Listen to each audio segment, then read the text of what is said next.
김기래 뉴스파이팅 대승입니다. 2부 시작합니다. 추석 연휴가 끝난 직후 여야의 전운이 다시 고조되고 있습니다.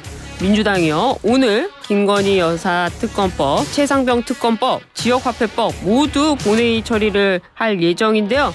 이와 관련해서 펼쳐질 국회 상황, 김현정 더불어민주당 의원 연결해 이야기 들어보도록 하겠습니다. 나오셨습니까? 네, 평택시의원 김현정입니다. 네, 추석 잘 보내셨어요? 네, 가족들과 친지들과 오래간만에 잘 보냈습니다. 추석 민심이 어떻던가요? 이제 고물가로 인해서 민심은 대단히 경제적으로 어려움 때문에 힘들고 하고 있고요. 예. 더군다나 이번에 또 의료대란까지 겹쳐서 대단히 국민들의 민심은 싸늘하게 식어 있다라고 느꼈습니다. 정부는 추석 의료 부계는 없었다 이런 입장인데요. 현장과 다른 민심을 전해주시는데 어떻습니까? 이거 어떻게 보세요? 정부의 입장. 참 민심은 달나라인데 정부에 대한 상황인식이 참 어안이 봉변할 지경이에요. 사실 의료대란을 야기시켜놓고 정부가 이렇게 자아자찬할 때인가 되묻지 않을 수 없고요. 언론을 통해서 확인된 거지만 명절 연휴에 의료 현장의 혼란은 지속됐죠. 응급실 뺑뺑이 사례도 전국적으로 발생하지 않았습니까? 충북에서 25주 된 임산부가 70곳이 넘는 병원을 전전했고 또 광주에서도 손가락 절단되는 환자가 전주까지 이송돼서 치료받은 사례도 있었고요. 강원도에서 안구 파열 환자가 15시간 후에 인천서 겨우 수술받은 이런 사례들이 언론을 통해서 계속 나와 있거든요. 그럼에도 불구하고 정부에서 응급실 이용자가 20% 감소했다라고 자자찬하는 것은 사실 정부에서 고열이랑 복통, 출혈은 경증이라고 협박하고 본인 부담금을 90%로 대폭 올렸지 않습니까? 그리고 또 현장 상황을 이야기하는 소방대원들을 입틀막 시켰고, 그래서 정부는 이런 응급실 이용자가 감소한 것은 우리 국민들께서 안부 인사로 아프지 마세요라고 하는 우픈 현실을 직시해야 된다고 저는 생각하고 추석 연휴 동안에 국민들이 혹시 아플까봐 노심초사하시고 또 사고 날까봐 조심하고 아파도 참고 건딘 그런 결과인 거예요. 그래서 오히려 정부는 자화자찬할 것이 아니라 이런 국민들께 죄송하고 감사해야 될 일이다. 저는 그렇게 생각합니다. 말씀을 해주셨는데 근데 민주당 정청래 의원은요, 자신의 SNS에 손가락 다친 사진을 공개하면서 응급실 갈 상황은 아니지만 하면서 내 몸은 내가 지키자라는 글을 올렸습니다. 법사위원장이시기도 하신데요. 일각에서는 이런 것들이 의료 대란을 희화화할 수도 있다 이런 우려도 있거든요. 같은 당에 계시지만 이런 부분은 어떻게 생각하십니까? 그런 내용들은 이 의료 대란을 해결하는 것들에 대한 본질적인 문제는 아니라고 보고요. 그런 의료 대란에 대한 정부의 무대응과 대처를 제대로 하지 못하는 것에 대해서 비판하는 그런 내용이라고 보고요. 그것보다는 본질적으로 정부에서 여당이 할 일은 지금 이 국민들이 더 큰 문제는 지금 이런 의료 공백이 추석은 끝났지만 계속 장기화될 가능성이 대단히 커진 상태 아닙니까? 그렇기 때문에 하루라도 빨리 의료 대란과 의료 공백을 해결하는 데 집중해야 된다 이렇게 생각합니다. 그럼 정청래 의원이 이런 사진 올린 것은 적절했다고 보시는 겁니까? 제가 좀 전에 말씀드린 것처럼 지금 정부의 정부 여당의 대처에 대한 비판을 이렇게 좀 또 비유적으로 한 것이다라고 해석하고 싶습니다. 그래, 알겠습니다. 말씀하신 대로 이제 의료 대란 해결을 해야 되는데요. 추석 전 출범을 계획한 여야 의정협의체 의료계 참여 거부로 불발이 됐습니다. 국민의힘은 정부와 야당을 향해 유연한 입장으로 나와달라고 하는데요. 야당 입장은 어떻습니까? 사실 이 원인 제공을 한 것은 정부잖아요. 그리고 또 이제 그렇기 때문에 의료 대란의 해결 주체는 모든 권한이 정부에 있기 때문에 정부의 여당에 일차적으로 있는 게 맞습니다. 그럼에도 불구하고 어제 박단 전공의 비대위원장이 SNS에서 한동훈 대표의 그런 소통 쇼에 대해서 거짓과 날조라고 비판을 했어요. 저는 이게 지금 여당에서 다시 야당 탓, 의료계 탓 하면서 남 탓 본성에 다시 재발하는 것 아니냐는 우려의 목소리가 있는데, 의료의 그런 목소리가 있는데, 저는 이 문제를 해결하기 위해서는 정말 의료계가 참여하는 것이 여야의정협의체에 의료계가 참여하는 것이 핵심이라고 보고 예. 그렇다라고 하면 정부에서 좀 더 전향적인 자세로 의료계 요구 사항들을 좀 들어주는 태도들이 필요한데 네. 전혀 지금 그런 태도가 보이지 않고 있고 한동훈 대표도 그 중재자로서의 역할을 하는 척은 하고 있지만 예. 실제로 뭐 말뿐인 공연불에 그치고 있고 실질적인 해결은 전혀 하지 못하고 있는 이런 상황 아니겠습니까? 그래서 저는 지금이라도 야당 탓, 의료계 탓 할 것이 아니라 예. 정부 여당의 일치된 입장이 좀 도출되어야 되고 그 과정에서 여당 대표가 역할을 해야 될 때이다라고 생각합니다. 예. 아무튼 야당도 적극적으로 참여한다 이런 입장이시네요. 그렇죠. 저희가 네. 여야정 의정 협의체를 우리가 더불어민주당에서 먼저 제안한 바 있지 않습니까? 예, 그리고 의료계의 입장을 반영해서 원점 재논의와 사과 문책 이게 세 가지 입장도 이미 밝혔고요. 또 12일 날 예정되었던 특검법과 지역화폐법도 오늘 추석 이후로 연기시킨 결단도 한 바 있지 않습니까? 네. 더불어민주당의 입장은 여야 의정 이 협의체에 출범을 해서 문제를 해결하는 것에 진정성을 갖고 있다 이렇게 보시면 됩니다. 예, 그 마지막으로 의료와 관련해 가지고는요. 지금 2025년도 수시 원서가 접수돼 가지고 굉장히 많은 높은 경쟁률을 유지하고 있는데 이런 상황에서 다시 증원 계획을 원점화한다 이럴 수는 없을 것 같은데 민주당의 입장은 어떻습니까? 좀 전에 말씀드린 것처럼 민주당의 입장은 원점서 재논의하자는 것입니다. 사실 국민 생명보다 더 중요한 것은 없지 않습니까? 그리고 사실 교육대란, 좀 전에 말씀하신 교육대란 유발한 것도 사실 정부예요. 예. 그래서 좀 전에 말씀드렸지만 핵심은 의료계를 참여시키는 것이고 그 안에서 의료대란의 문제를 해결하는 것인데 예.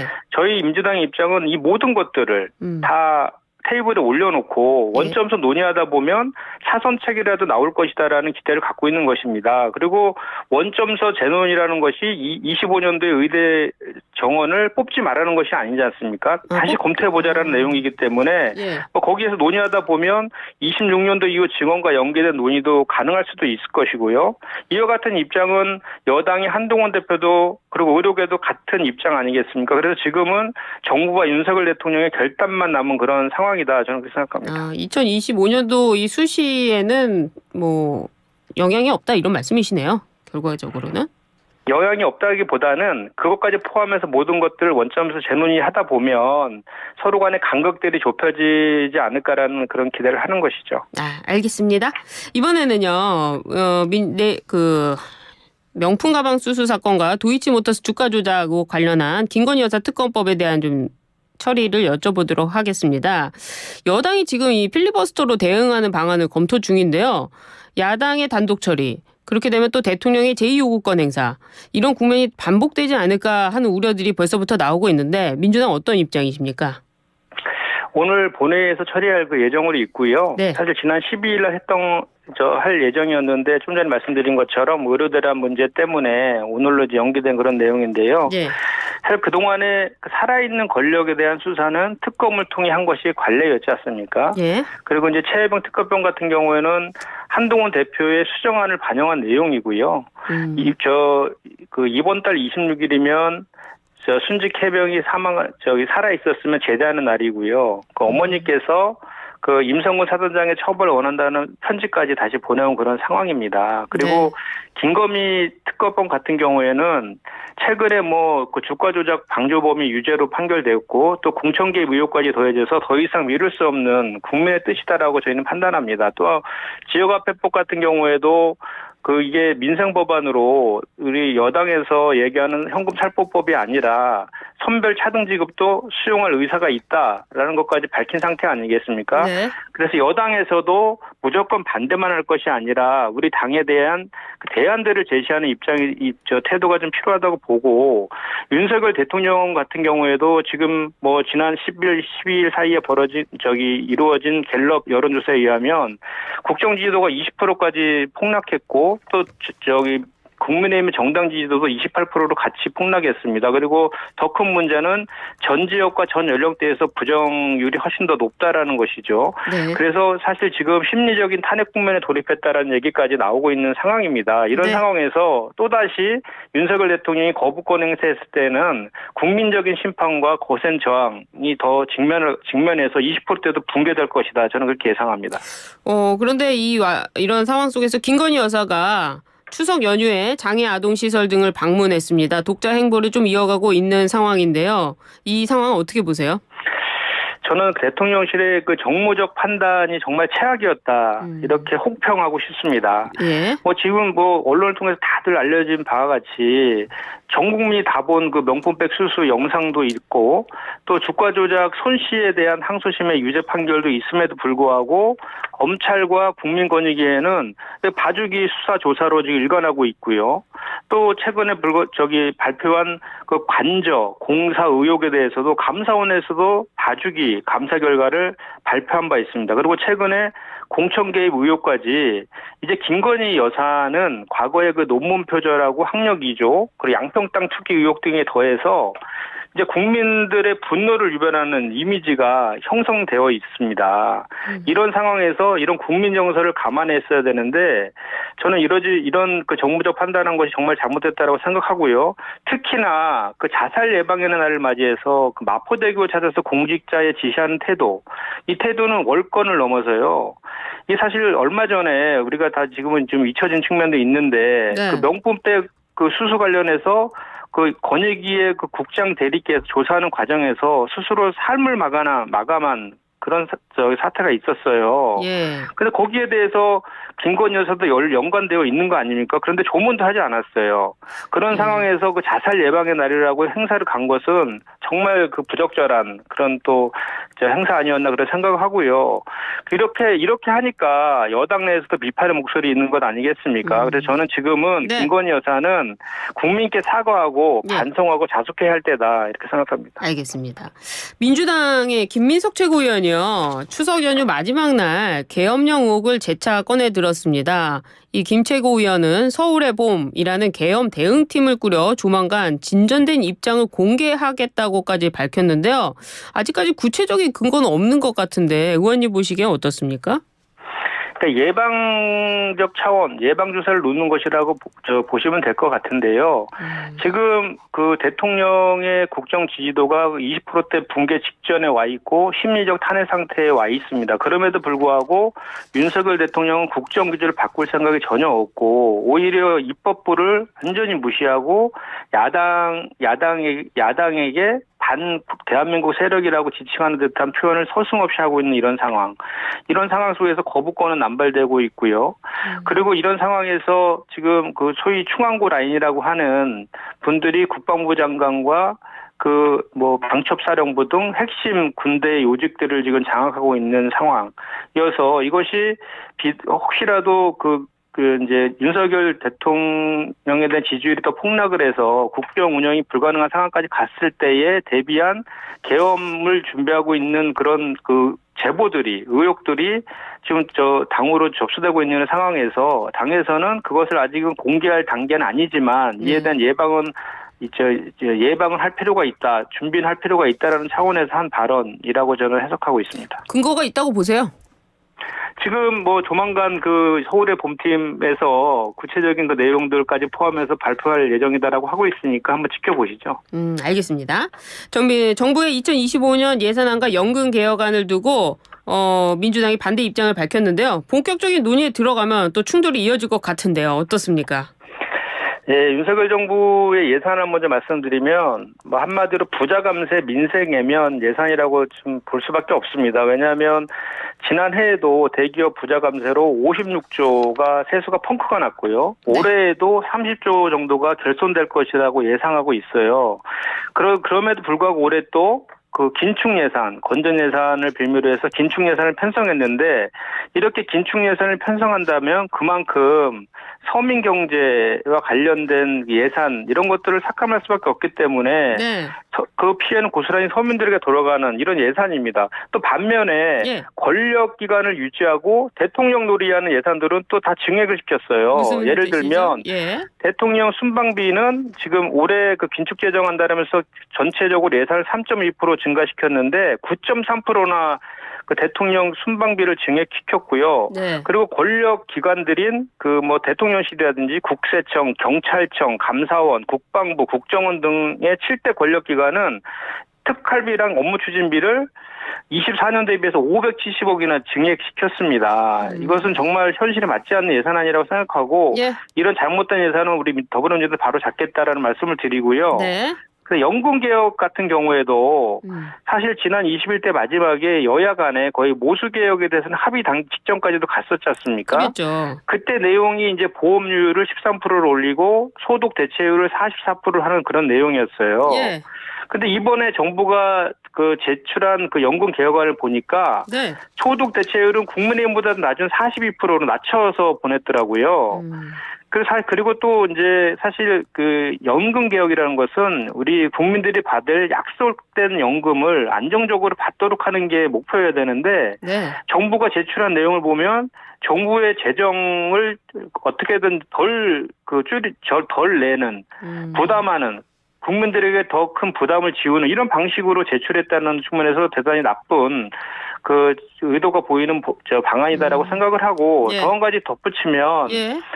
세대 간의 보험료를 차등 적용하는 것을 해서 전 세계에도 유례가 없는 방식이거든요. 이런 방식으로 해서 세대 갈등을 조작하고 있고 또 자동으로 연금을 삭감할 수 있는 자동 안정화 조정 장치라는 꼼수까지 지금 같이 한 내용이거든요. 그래서 이거 관련해서도 민주당에서는 국민의 삶을 지키는 연금 개혁으로 바꾸기 위해서 노력할 것이다라는 말씀드립니다. 시간이 없어서 좀 빨리빨리 여쭤보도록 네네네네. 하겠습니다. 의원님 금투세 주제로 한 당내 토론회에 참석하신다고 하는데요. 입장 짧게만 좀 들어볼게요.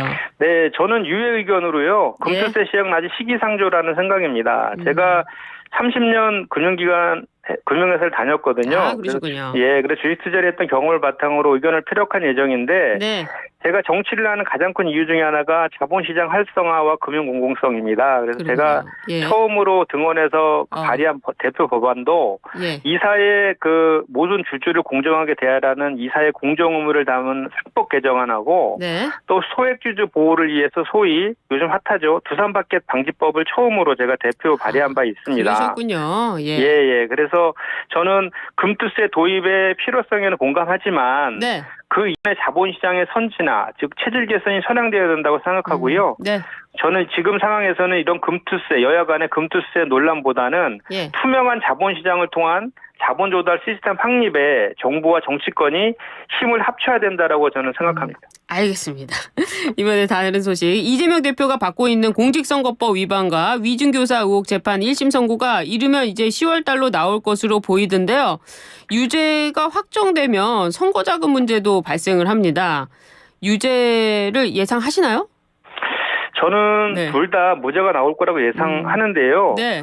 뭐 공직선거법 관련해서는 고 김문기 씨 몰랐다라는 것은 사실 그 허위 사실이 아니라 주관적 인식과 기억을 기소한 것이거든요. 예. 같은 논리라면 윤석열 대통령이 당시에 김만배 씨 몰랐다라고 하는 것은 검찰에서 주관적 인식이기 때문에 그 각한 적이 있거든요. 예. 그 같은 잣대로 선고가 이루어진다면 무죄가 될 것이라고 생각을 하고 이준교사 관련해서도 그 녹취록 전체를 들어보면 이재명 대표는 늘 있는 대로 말해달라, 네. 없는 얘기 할 필요 없다라고 되풀이해서 얘기하는 부분들이 나오거든요. 그래서 오히려 이것은 무죄의 증거다라고 생각을 하고 저는 이러한 또 재판의 결과와 상관없이 예. 이재명 대표는 지난 전대에서 역대 세대의 85.4%의 득표를 했고 김대중 전 대통령 이후에 첫 연임한 당대표로서 당내 이상 굳건하기 때문에 네. 이재명 대표를 중심으로 한 당의 그 단일 대우를 형성하는 것에 대해서 전혀 지장이 없을 것이다 이렇게 생각합니다. 당내 우려는 없다 이렇게 정리해도 될까요? 네, 그렇습니다. 알겠습니다. 이 헌법재판소와 관련해가지고요. 이재명 대표 수사 검사에 대한 탄핵을 기각을 했습니다. 이번에도 이 검사 탄핵이 기각이 되면 또 역풍을 맞을 수도 있다 이런 우려들도 있는데 어떻게 보십니까?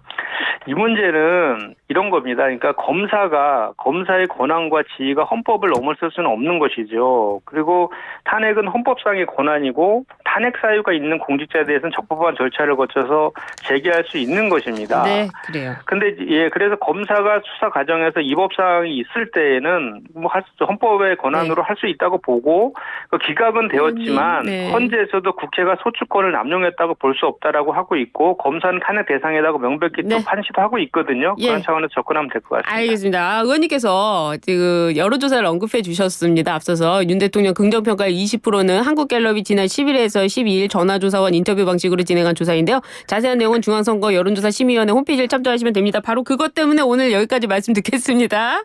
네네. 감사합니다. 지금까지 김현정 더불어민주당 의원이었습니다. 네, 고맙습니다. 네.